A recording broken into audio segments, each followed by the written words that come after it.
குறிப்பாக இந்திய நாடு வளம் பெற்று வருகிறது, இந்திய நாடு முன்னேறு என்று சொல்கிறார்கள். ஆனால் இந்த முன்னேற்றமெல்லாம் கூட்டி கழித்து பார்த்தால் இந்தியாவில் இருக்கக்கூடிய ஒரு 5 பெருமுதலாளியிடம்தான் ஒட்டுமொத்த செல்வ வளத்தில் 40% செல்வ வளம் 5 பெருமுதலாளி கையில் இருக்கின்றது. டாடா நிறுவனம் டாடா உப்பும் வைக்கிறாங்க, டாடா துணிக்கடையும் வைக்கிறாங்க, அதான் நிறுவனம் மின்சாரத்தையும் வைக்கிறார்கள். அதான் நிறுவனம் ஒட்டுமொத்தமாக ஆற்றல் துறையிலிருந்து எல்லா துறையும் அதானியினுடைய நிறுவனத்திடம் சென்று கொண்டிருக்கிறது. சொந்த நாட்டு மக்களையே மதத்தின் அடிப்படையில் பிளவுபடுத்தி வன்முறை வெறியாட்டங்களை இந்த நாட்டில் கட்டவிழ்த்து விட்டு கொடுக்கிறார்கள். குறிப்பாக இன்றைக்கி தொழிலாளர் உரிமை எவ்வளோ பறிப்பேறு தெரியும். 8 மணி நேரம் போராடி பெற்ற உரிமை இன்றைக்கு அசால்ட்டாக 10 மணி நேரம் 12 மணி நேரம் என்பதை சட்ட ரீதியாக அமுல்படுத்தக்கூடிய நிலைமை கொண்டு சென்றிருக்கிறார்கள். சர்வதேச அளவில் கச்சா எண்ணெயோட விலை குறைந்திருக்கிற நேரத்தில் நீங்கள் பெட்ரோல்லேருந்து எண்ணெயிலேருந்து கேஸ்லேருந்து எல்லா விலையும் குறைப்பதற்கான வாய்ப்பு இருந்தும் அரசாங்கம் ஒன்றிய அரசாங்கம் இதை செய்யாமல் தடுத்து கொண்டிருக்கிறார்கள்.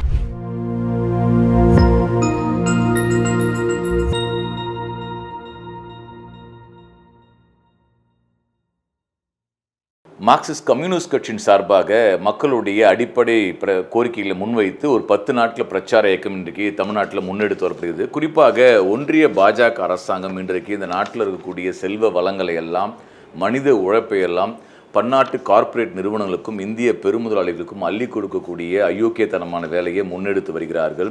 ஒருபுறம் முதலாளிகளுக்கு ஆதரவான ஒரு நடவடிக்கை முன்னெடுத்து வரக்கூடிய மோடி அரசாங்கம், மறுபுறம் மக்களை மத அடிப்படையிலே பிரிவினைக்கு உட்படுத்தி மத கலவரங்களையும் சாதிய அடிப்படைவாத கருத்துகளையும் அதிகரித்து வருகிறார்கள். இதற்கு எதிராக நாட்டு மக்களிடம் ஒரு கருத்தியல் பிரச்சாரத்தை மார்க்சிஸ்ட் கம்யூனிஸ்ட் கட்சி முன்னெடுத்து வருகிறது. அதே போன்று தமிழ்நாடு அரசாங்கம், திராவிட முன்னேற்றக் கழக அரசாங்கம் தேர்தல் காலகட்டத்தில் அளித்த வாக்குறுதிகளை முழுமையாக நிறைவேற்ற வலியுறுத்தியும் மார்க்சிஸ்ட் கம்யூனிஸ்ட் கட்சி இந்த பிரச்சார இயக்கத்தை முன்னெடுத்து வருகிறது. நண்பர்களே, இன்றைக்கி இந்திய நாட்டினுடைய நாட்டு மக்கள் ஒரு கொடும் துயரத்தில் இருக்கிறார்கள். குறிப்பாக இந்திய நாடு வளம் பெற்று வருகிறது, இந்திய நாடு முன்னேறு என்று சொல்கிறார்கள். ஆனால் இந்த முன்னேற்றமெல்லாம் கூட்டி கழித்து பார்த்தால் இந்தியாவில் இருக்கக்கூடிய ஒரு 5 பெருமுதலாளியிடம்தான் ஒட்டுமொத்த செல்வ வளத்தில் 40% செல்வ வளம் 5 பெருமுதலாளி கையில் இருக்கின்றது. ஆனால் அதே நேரத்தில் 50% மக்களிடம் ஒட்டுமொத்த நாட்டின் செல்வத்திலே 3% தான் இருக்கிறது. அப்போ எந்த அளவுக்கு ஏற்றத்தாழ்வு இந்திய நாட்டிலே பல்கி பெருகி இருக்குது என்பதை பார்க்க முடிகிறது. இப்போ அரசாங்கத்தின் நடவடிக்கை என்பது எல்லா விதமான தொழில் நடவடிக்கைகளும் அல்லது வியாபார நடவடிக்கைகள்னா ஒரு 5 பெருமுதலாளிகளை பாதுகாப்பதற்காக அவர்கள் வளங்களை சேர்ப்பதற்கேற்ப தான் இந்த கொள்கைகள் வடிவமைக்கப்பட்டிருக்கு. இதன் காரணமாக இந்த நாட்டில் இருக்கக்கூடிய சிறு குறு தொழிலாளர் முதற்கொண்டு ஆலை தொழிலாளர்கள், நடுத்தர வர்க்கத்தினர், கூலி தொழிலாளர் அனைத்து பகுதி மக்களும் பாதிக்கப்பட்டு கொண்டிருக்கின்றார்கள். கிட்டத்தட்ட இன்றைக்கி டாடா நிறுவனம் டாடா உப்பும் வைக்கிறாங்க, டாடா துணிக்கடையும் வைக்கிறாங்க, அதான் நிறுவனம் மின்சாரத்தையும் வைக்கிறார்கள், அதான் நிறுவனம் ஒட்டுமொத்தமாக ஆற்றல் துறையிலிருந்து எல்லா துறையும் அதானியினுடைய நிறுவனத்திடம் சென்று கொண்டிருக்கிறது. இப்படி ஒவ்வொரு பெருமுதலாளி கையில் வளங்கள் இன்னைக்கு குவிந்து கொண்டிருக்கக்கூடிய ஒரு சூழல் இருக்குது. இதனுடைய ஒட்டுமொத்த சுமையை இந்த நாட்டு மக்கள் எடுத்துக்கொண்டிருக்கக்கூடிய ஒரு கொடுமையான நிலைமை இருக்கின்றது. எனவே தான் இந்த பெருமுதலாளித்துவ கொள்கைக்கு எதிராக மார்க்சிஸ்ட் கம்யூனிஸ்ட் கட்சி இந்த பிரச்சாரத்தை முன்னெடுத்து வருகின்றோம். இவ்வளவு கேடுகட்ட கொள்கைகளை பாஜக அரசாங்கம் முன்னெடுத்து வருகிற அதே நேரத்தில் மக்கள் இதற்கு எதிராக கிளர்ந்து விடாமல் தடுப்பதற்காக சொந்த நாட்டு மக்களையே மதத்தின் அடிப்படையில் பிளவுபடுத்தி வன்முறை வெறியாட்டங்களை இந்த நாட்டில் கட்டவிழ்த்து விட்டு கொடுக்கிறார்கள். குறிப்பாக இன்றைக்கி தொழிலாளர் உரிமை எவ்வளோ பறிப்பேறு தெரியும். 8 மணி நேரம் போராடி பெற்ற உரிமை இன்றைக்கு அசால்ட்டாக 10 மணி நேரம் 12 மணி நேரம் என்பதை சட்ட ரீதியாக அமுல்படுத்தக்கூடிய நிலைமை கொண்டு சென்றிருக்கிறார்கள். பெட்ரோல் விலை ஒரு பார்த்தீங்கன்னா 100 ரூபாயை தாண்டி போயிருக்குது. ஆனால் இன்றைக்கி அவங்க போட்டிருக்கூடிய மத்திய அரசாங்கத்தின் ஒன்றிய அரசாங்க வரியை குறைத்தாலே உடனடியாக 30 ரூபா பெட்ரோல் விலை குறைக்க முடியும். இப்படிப்பட்ட ஒரு வாய்ப்பு இருக்குது. இன்னொரு புறம் சர்வதேச அளவில் கச்சா எண்ணெயோட விலை குறைந்திருக்கிற நேரத்தில் நீங்கள் பெட்ரோல்லேருந்து எண்ணெயிலேருந்து கேஸ்லேருந்து எல்லா விலையும் குறைப்பதற்கான வாய்ப்பு இருந்தும் அரசாங்கம், ஒன்றிய அரசாங்கம் இதை செய்யாமல் தடுத்து கொண்டிருக்கிறார்கள். இதற்கு எதிராக மக்கள் கிளர்ச்சி இன்றைக்கு தேவை என்ற அடிப்படையில் தான் நம்ம இந்த பிரச்சார இயக்கத்தை முன்னெடுத்து வருகிறோம். இன்னொரு புறம் மாநிலங்களுக்கு கொடுக்கப்படும் நிதியை கூட இன்றைக்கி ஒன்றிய அரசாங்கம் கொடுக்கல. நீங்கள் சட்ட ரீதியாக 31% கொடுக்குறோம், 30% கொடுக்குறோன்னு சொன்னாலும் 30% நிதி மாநிலங்களுக்கு கொடுப்பதில்லை. ஆனால் மார்க்சிஸ்ட் கம்யூனிஸ்ட் கட்சியோட கோரிக்கை என்னவென்றால் ஒன்றிய அரசாங்கம் மாநிலங்களுக்கு 50% நிதியை ஒதுக்க வேண்டும் என்பதுதான் மார்க்சிஸ்ட் கம்யூனிஸ்ட் கட்சியினுடைய கோரிக்கை. ஸோ இப்படியான கோரிக்கைகளை முன்னெடுத்து இன்றைக்கு தமிழ்நாட்டில் மார்க்சிஸ்ட் கட்சி பிரச்சாரத்தை முன்னெடுத்து வருகிறது.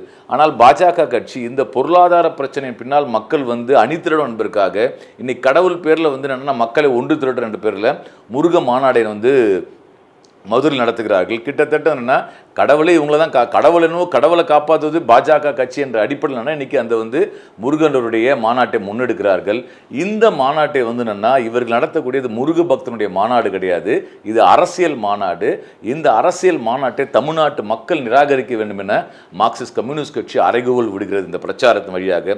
அதே போன்று தமிழ்நாடு அரசாங்கம் இன்றைக்கு பல்வேறு தேர்தல் காலத்தில் அளித்த வாக்குறுதிகள் பல்வேறு வாக்குறுதிகள் நிறைவேற்றி வருகிறார்கள்.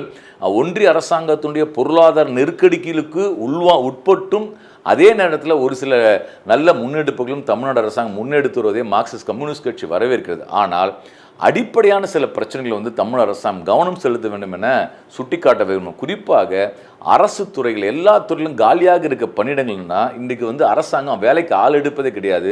அது மட்டுமல்ல, அரசாங்க பணியிடங்கள்லேயே தொழிலாளருடைய உழைப்பு சூழல் நடக்குது.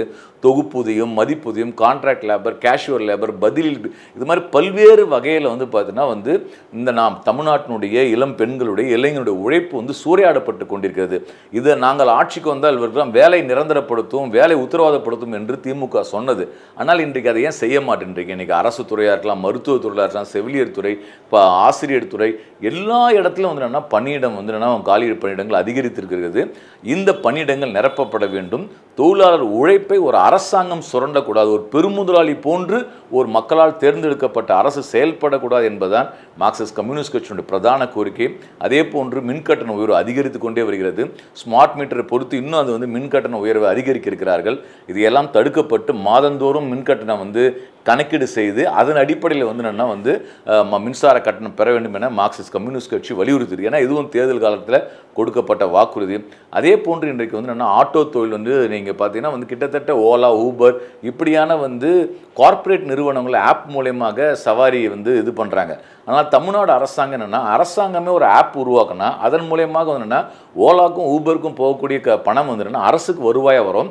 அரசு இந்த ஆப் பேஸில் சொன்னால் போக்குவரத்து விஷயங்களை முன்னெடுக்கணும், ஆட்டோ தொழிலை பாதுகாக்க முடியும். இப்படியான முன்னெடுப்புகளை அரசு மக்கள் நலம் சார்ந்து தமிழ்நாடு அரசாங்கம் முன்னெடுக்க வேண்டும் என்று வலியுறுத்தி மார்க்சிஸ்ட் கம்யூனிஸ்ட் கட்சி ஜூன் 11ஆம் தேதியிலிருந்து இந்த பிரச்சாரத்தை முன்னெடுத்து வருகிறது. ஜூன் 20ஆம் தேதி இந்த பிரச்சார இயக்கத்தின் நிறைவு நாள் அன்று அம்பத்தூரில் மார்க்சிஸ்ட் கம்யூனிஸ்ட் கட்சியின் பொதுச் செயலாளர் மரியாதைக்குரிய திரு எம்.ஏ. பேபி அவர்கள் இந்த பிரச்சார இயக்கத்தை நிறைவு செய்து உரையாற்றிருக்கின்றார். இந்த பிரச்சார இயக்கத்திற்கும் பொதுக்கூட்டத்திற்கும் தமிழ்நாட்டு மக்கள் பேராதரவு தர வேண்டும் என கேட்டுக்கொள்கிறோம். நன்றி, வணக்கம்.